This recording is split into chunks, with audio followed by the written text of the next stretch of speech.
Normally in February, we gather together in person at the Belle Isle Nature Center to share our love of the birds and the bees through crafts, learning, outdoor discovery, and more. Since we can't gather in person this year, we thought we would bring the birds and the bees to you. So join us every Friday in February at 11 a.m. to learn a little bit more about these wonderful local creatures. Take a look at the nearest window. What do you see? Humans are pretty good at seeing through glass and understanding reflections in our windows and other glass surfaces. Unfortunately, not all animals are. Take birds, for example. Birds in flight may interpret glass as open airspace that allows them to fly through, or may see reflections of trees as habitat. And basically, it's a pretty simple concept people understand. There is a huge problem with birds and various types of birds hitting windows.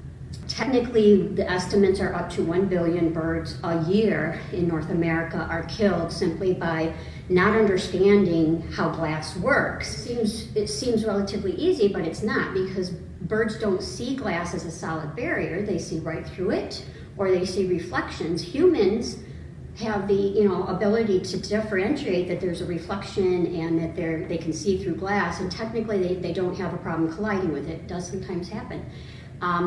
Birds don't see the glass as a solid, transparent barrier, and they hurt themselves. So anything that we can do to help the birds recognize that this is glass and still let glass have properties that we all appreciate, respectfully, birds can learn and we can cohabitate. Okay. The Detroit Zoological Society has been contributing efforts to reduce bird collisions since 2013. Bird collisions have a long history of happening prior to that, but we have been really remediating and trying to be very proactive since 2013 on zoo grounds and educating residential customers and patrons that come through. So we've been doing work on grounds using various types of bird collision products, and I'm happy to say building bird-safe buildings as we build new buildings and providing bird-safe glass as part of the infrastructure from the ground up.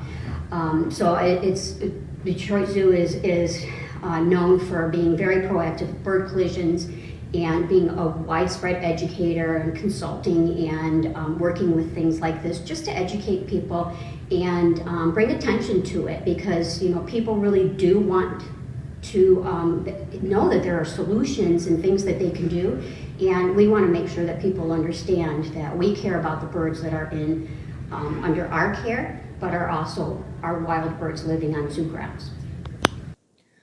Luckily, there are many things we can do to help reduce and even prevent bird collisions in our homes, workplaces, and communities.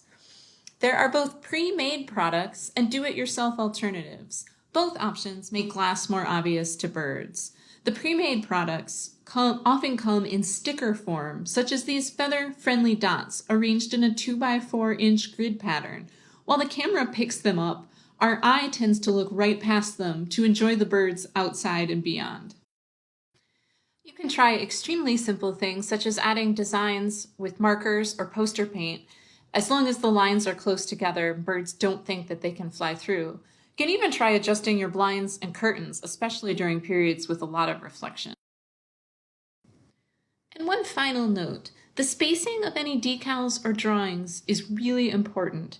So the traditional model of the single bird silhouette, even shaped like a falcon or a hawk, is not actually an effective deterrent.